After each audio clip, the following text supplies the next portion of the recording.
තාත්තා වෙනස් වුණාට ඔයා වෙනස් වෙලා නැහැ. තමුන්ගේ තාත්තා වගේ ඉන්න මිනිසෙක් එක්ක මේ ළමයට පවුල් කන්න පුළුවන්ද? කොහොමෙන් කොහම හරි අපි මැල්පින් කාර්යයට අහු වෙලා ඉවරයි.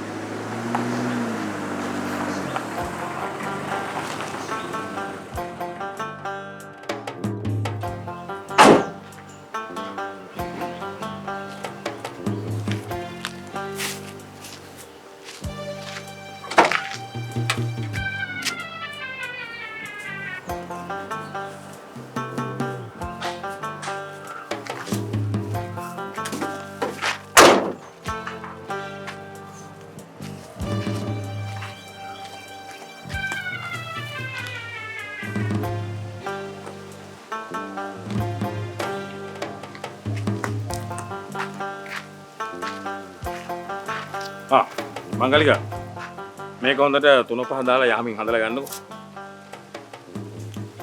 ඔය අඹ කණ්ඩාසයි කිව්වනේ. මේ අඹ අවාරේ.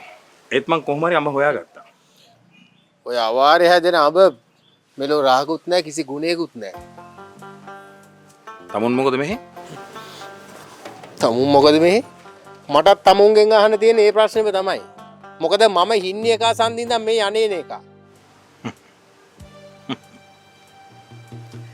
දැන් ඒ ගමන් නතර කරන්න වෙයිනේ. ඒ මොකද? මංගලිකෝ. මෙයාට ඒ මොකද කියලා තීරුම් කරලා දෙන්න. නිව්ටන් දැන් යන්නකෝ. ගිහිල්ලා ආයේ පස්සේ එන්න. පස්සෙන් උමනවක් නැහනේ. මොකටද ආයේ පස්සේ ඉන්නේ? සමීරා